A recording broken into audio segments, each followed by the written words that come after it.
Com o Hulk. Vamos com o Hulk? Corinthians ou Hulk? Com o Hulk. Vai, vamos de galão. A história do Hulk, assim, do que a gente noticiou ontem aqui na ESPN, que outros colegas também noticiaram, assim, óbvio, você tenta cercar para ver se está fechado, qual a temperatura dessa negociação, e o que me disseram foi assim, que o Fluminense nunca desistiu do Hulk. Mas você vai falar, mas publicamente tudo foi noticiado na janela que o Fluminense desistiu do Hulk e tal.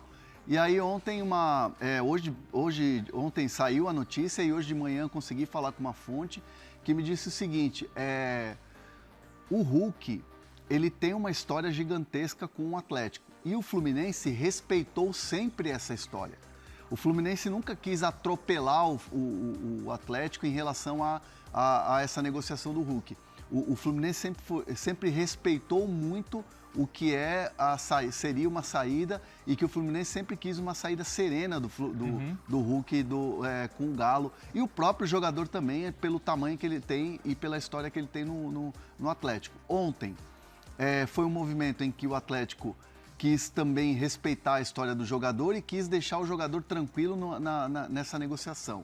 E, obviamente, não iria fazer os 13 jogos, não faria sentido, já que o Hulk está fazendo um movimento de novo de negociar com o Fluminense.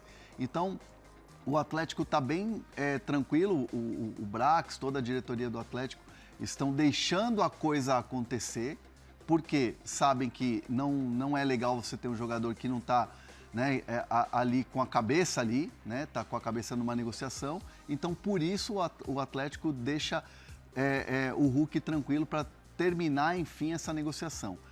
O Flu, que nunca desistiu, quer uma saída dele sem ser tumultuada, não quer briga com o clube, não quer se indispor com o Atlético e espera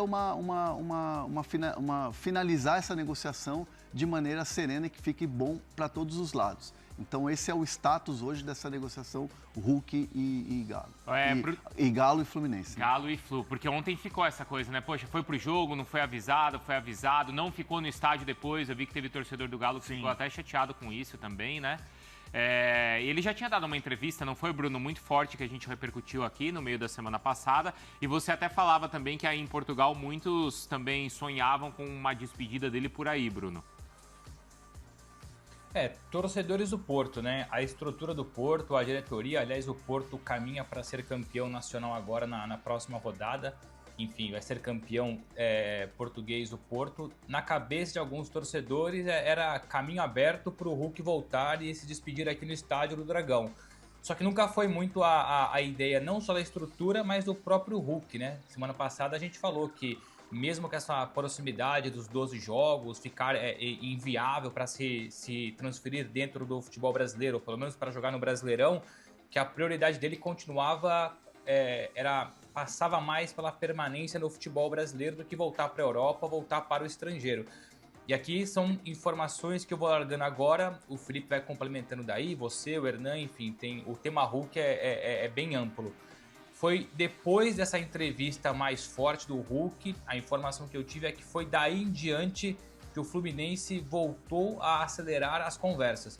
Como bem disse o Hernan, o Fluminense nunca desistiu, nunca tirou o Hulk do horizonte, mas pós-desabafo, pós-entrevista polêmica, foi ali que o Fluminense mergulhou de novo na história do Hulk de vez. A informação que eu tenho é que o contrato para o Hulk é o mesmo ofertado da última vez, um contrato válido até dezembro de 2027, com uma possibilidade de renovação a depender dos dois lados, ou seja, é o mesmo tipo de vínculo que o Fluminense ofereceu lá atrás. O que eu estou tentando confirmar agora, e recebi uma resposta há poucos minutos, mas requer mais apuração, lá atrás, naquela negociação antiga do Fluminense com o Hulk, para o Atlético liberar o Hulk, foram várias exigências e condicionantes que envolviam porcentagem de jogador da base, não poder jogar contra o Atlético, etc, etc. O que eu tenho para já agora, mas que requer mais apuração, mas já estou um pouco tranquilo em largar parte da informação, é que essas exigências não entrariam nos moldes da negociação atual, e que para essa negociação ir para frente, o Hulk abriria a mão de um dinheiro que tem pendente, uma dívida que o Atlético tem com o jogador. Então talvez, eu não sei agora a questão das exigências antigas, se elas vão entrar nesse pacote, mas o que eu tenho de extra aqui é que o Hulk, se de fato trocar o Atlético pelo Fluminense, é porque ele abriu mão de uma pendência financeira, uma dívida que o Atlético tem com ele. No Atlético, a palavra é... Óbvio, ninguém quer perder o Hulk pelo histórico que ele tem, mas a palavra economia faz total sentido. Então, tipo assim, o Hulk saindo do Atlético representa uma economia e um desafogo na folha salarial. Uhum. Então isso vai, o Atlético, quem faz as contas ali na planilha é visto com bons olhos. Entende Mas que... ele não pode sair também, poxa, o Hulk é um cara que tem que sair pela porta da frente, tapete vermelho e tudo, né? Eu trouxe na sexta-feira aqui, que o Hulk ele se sentiu desrespeitado por parte da diretoria do Atlético Mineiro pela forma como foi conduzida toda essa história. Ele sente que houve um desrespeito com a história dele no clube, ele até trouxe na sexta-feira no Fala Fonte aqui, que ele queria se aposentar no Atlético Mineiro, não queria aposentar neste ano, mas a forma como foi conduzida toda essa história entristeceu muito o Hulk e ele ouviu nos bastidores, ele e seu staff, que o Atlético Mineiro toparia negociar ele no meio do ano. Até como o Hernan falou aqui, uma economia, tudo mais, e o Atlético Mineiro sinalizou a todo momento que poderia negociar o Hulk. E aí isso abriu uma brecha para o Fluminense e o Hulk agora, com toda a questão que ele vai ser negociado e tá tranquilo. Ele sente que é o momento de sair, o Atlético Mineiro não tratou ele da melhor forma e agora ele vai partir para novos rumos aí. E aí foi perto do jogo que ele recebeu essa sinalização? Tipo, segura, não joga, porque senão ele estouraria os 12 jogos, né? Aí assim, para mim, a informação do Atlético é uma informação que blinda o Hulk, né? Deixar ele tranquilo, negociar com o clube que ele está negociando. Essa é a resposta. É uma resposta protocolar, mas é uma resposta que, para mim, blinda muito o que é o Hulk, o tamanho que ele tem. É aquela coisa de não se indispor também com o jogador. O jogador está insatisfeito? Beleza, o jogador tem todas as suas questões, tudo é muito válido, mas o Atlético olha e mira a história do jogador. Tipo, não quer sair em litígio, não quer sair brigado, não quer sair assim, dessa maneira ruim, dessa maneira negativa, com um cara que venceu e conquistou tudo que o Atlético conquistou nos últimos anos. É responsável, o Hulk é o carro-chefe desse Atlético vencedor dos últimos anos, que ganhou um brasileiro depois de 50 anos, que ganhou uma Copa do Brasil. Então, assim, é um Atlético que blinda um pouco a situação do Hulk, deixando ele pronto para essa negociação e pronto para essa saída. Não é uma saída fácil. Não. Não é um fim de ciclo fácil nem para o Atlético, porque assim, o torcedor do Atlético vai ficar sempre o quê? Do lado do ídolo, do lado do cara que tá ali, sempre foi muito, muito profissional. O Hulk, se você pegar o histórico dele, não só como atleta, mas principalmente no Atlético, na boa e na ruim, o Hulk sempre foi muito profissional. Claro. E isso o torcedor sabe enxergar. E, obviamente, as críticas vão para cima da diretoria, vão para cima do clube, quando você perde, entre aspas, um ídolo para um time que está disputando o título na Série A e está na Libertadores. Ô Bruno, em relação ao Hulk, eu não sei se você tem a ideia já de até quando vai essa proposta para ele. E depois eu já queria, acho que, falar do Flamengo, porque a gente tem que falar do Plata, né? Porque foi um cara, não sei se foi pivô da saída do Felipe, acho que não, né? Não. Mas era um nome, não foi pivô da saída. O Felipe Luiz, inclusive, ele defendeu muito o Plata. Defendeu muito, enquanto o Plata, às vezes, não justificava essa defesa. Isso, né? Exatamente. Agora ele parece justificar qualquer defesa também, Bruno. É isso, mas voltando então rapidinho no tema Hulk, para fechar do meu lado aí, talvez do lado de vocês também, reforçar então a informação de que o contrato para ele até dezembro de 2027, com possibilidade de renovação, a depender dos dois lados. É aquilo que o Fluminense ofertou para ele. E tendo em vista com quem eu conversei hoje pela manhã, entre Fluminense e Hulk, é uma situação muito bem organizada já, está muito bem definida. Ó, dá até para dizer, talvez, então, um princípio de acordo verbal entre eles. Agora falta o acerto entre clubes, essas exigências, esse valor pendente que tem em cima da mesa. Então, entre Hulk e Fluminense, já não sei, aí não vou entrar na ideia de se essa mensagem que chegou pro Hulk antes do jogo já era o sim do Fluminense, era tudo bonitinho, mas sim, ontem o processo avançou muito por conta de que o Hulk gosta daquilo que o Fluminense oferta para ele. mas ainda falta a negociação entre clubes, porque o Hulk tem contrato vigente, né, com o Galo até o fim do ano. Mas é isso. Até vi muitos torcedores aí no chat, nas redes sociais, falando... O chat tá bom hoje, hein? Aceitaria o Hulk no Palmeiras. Muita gente falando aí no chat. O chat tá bom hoje. Mas acho que não tem, né, esse interesse nenhum, né? Não tem interesse, mas assim, o Palmeiras não tá buscando talvez um reserva ali pro Vitor Roque, um atacante ali. É porque antes... Não faz perfil. Porque antes Não ele tá ir pro Galo, buscando ele isso. se ofereceu, né? Na verdade, não tá buscando um... Não tá? Não. Muito menos o Hulk. Não. Isso aí também não. O Hulk foi lá atrás uma possibilidade de contratação, ele chegou até aí no Allianz. Isso. Tinha uma conversa, mas aí o perfil, à época, era um perfil que o Abel não queria. O Palmeiras contratava jovens jogadores para maturar na mão do Abel. Uhum. E aí depois mudou um pouco o perfil aí com as vindas do Andréas Pereira, que é um jogador já quase batendo os 30, o próprio Lucas Evangelista. O Arlon, né? O Arias tem 20, Arlon 28, acho, 27, né? 28, É. Mas assim, na época o perfil do Palmeiras era um perfil de contratação, por exemplo, Merentiel, o próprio Flaco Lopes, jovens para se desenvolverem. Isso. Então não rolou. Não era uma época de altos investimentos e, se não me engano, acho que o Abel mesmo já falou sobre isso. Sim. Foi aquela reta final de Libertadores da segunda, né, da de 2020, que o Abel fala, ou a direção mesmo, não lembro se foi o Abel ou o Matos, que era o momento que eles não queriam talvez desviar o foco do que estava acontecendo ali e acabaram abrindo mão aí dessa contratação. E, pô, depois o cara foi pro Galo e ganhou tudo. Ganhou a Copa do Brasil, ganhou o Brasileiro depois de 50 anos e se transformou em ídolo. Exato. Vamos ver os gols do jogo. Pedro duas vezes, Plata e Arrascaeta marcaram para o Flamengo. Foi assim, um passeio. Primeiro tempo virou 3-0, depois o Flamengo até administrou um pouco mais. Ficou barato. Tem a crise no Galo também, tudo que a gente já falou aqui pelo Hulk, mas a verdade é que a atuação do Flamengo, para os rivais, foi assustadora, não foi? Foi. Acho que normalmente é um jogo que traz rivalidade, disputa, dificuldade, embora o Atlético venha sendo freguês no Flamengo no seu estádio, sim, mas nenhum jogo foi como esse. Nenhum jogo o Flamengo deitou e rolou. Ou seja, tem que ter a colaboração do outro lado para ser 4-0. Não a derrota, mas é isso. Sim. O Atlético até criou algumas chances, obrigou o Rossi a trabalhar, a bola bateu na trave, mas a facilidade que o Flamengo tinha para jogar e definir, eu poucas vezes vi.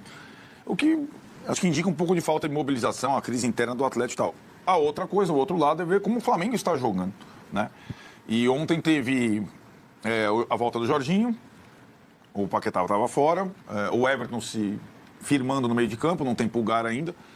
E a turma do meio do ataque jogou com uma facilidade, com uma sincronia impressionante. E o Flamengo ganhou, assim, poderia até ter feito mais. E ele vai, nessa forma, criando gordura, ganhando confiança, conseguindo rodar o elenco, né? E aí ele vai, talvez a gente tenha feito a sequência, né? É o primeiro jogo, esse contra o Galo, de várias viagens dos aviãozinhos, vai continuar sendo desafiador. Agora o Flamengo tem Estudiantes, né, na Argentina e tudo mais, mas ele começa bem essa sequência em busca da aproximação em relação ao Palmeiras, né? Com muito... assim, aquilo um pouco que a gente fala, né, Napoleão? Também é histórico recente. O Flamengo é um time que joga mais para o consumo externo, que você sente mais prazer de ver se você é neutro. E o Palmeiras é um time que joga mais para o consumo interno. Ele é eficiente da forma dele. Agora, é aquilo.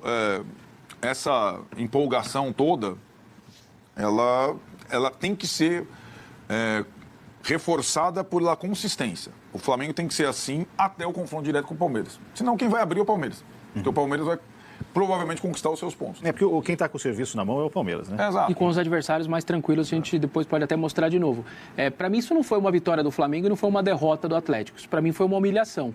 Porque nós estamos falando de uma das maiores rivalidades interestaduais do país, se não a maior. Esse não é um jogo de um time carioca com um time mineiro.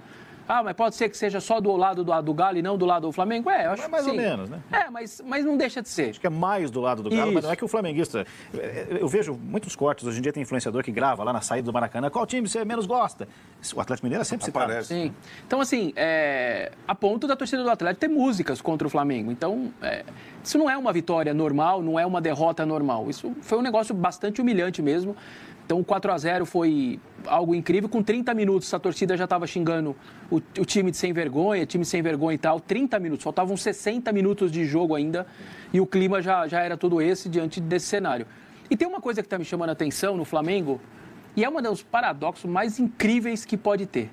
O clube que mais luta, que mais briga, que mais esbraveja contra o tal do sintético, é o time que mais joga bem em sintético que eu conheço. Ele joga bem no Allianz Parque, ele joga bem no Newton Santos, ele joga bem na Arena MRV. O sintético nunca é um problema para o Flamengo. Ele deita e rola em todos os gramados assim. O gramado ele é plano, não tem solavanco, a bola rola bem, eles têm os melhores jogadores. Cara, isso é um paradoxo. Um clube que luta contra... Isso reforça a causa. Né? É isso que você falou, Napoleão. Quanto mais técnico é o seu time, com um gramado nivelado, agora... Porque você fala, dá o direito de reclamar. Eu jogo bem, eu só estou reclamando, é isso, Eu né? não quero isso. Eu não quero isso. Não querer isso é para atingir o Palmeiras, não é porque ele joga mal ou porque se machuca. Tá tudo bem. É porque é uma questão financeira. É só deixar isso claro. Mas o que ele está só dizendo assim, se ele fosse mal e só perdesse, ele teria uma... isso aí é desculpa. Só que ao ir bem... Não é só questão financeira. Isso, Os jogadores do claro que não gostam. Mas não se machucaram, eles jogaram, o Jorginho voltou no sintético. Cara... Tem estudos que mostram que, na verdade, as lesões não tem nada a ver com o sintético. Isso aí já ficou provado, tem várias métricas, né? Inclusive, lesão de torção mais em gramado natural do que o sintético. Tem um estudo que foi publicado no Globoesporte.com, um dia desse aí, basta procurar. Com boa vontade, você chega a um Mas é incrível, assim, é um paradoxo engraçado, né? Porque o clube que mais bate no tema é o que melhor joga. Ótimos resultados, incrível. Né? Não, sim. O Massa fala sobre esse tema, porque aí você atrapalha o Palmeiras, os shows, o dinheiro. Entendo que pode ser alguma coisa essa por trás. reclamação do Flamengo ao sintético,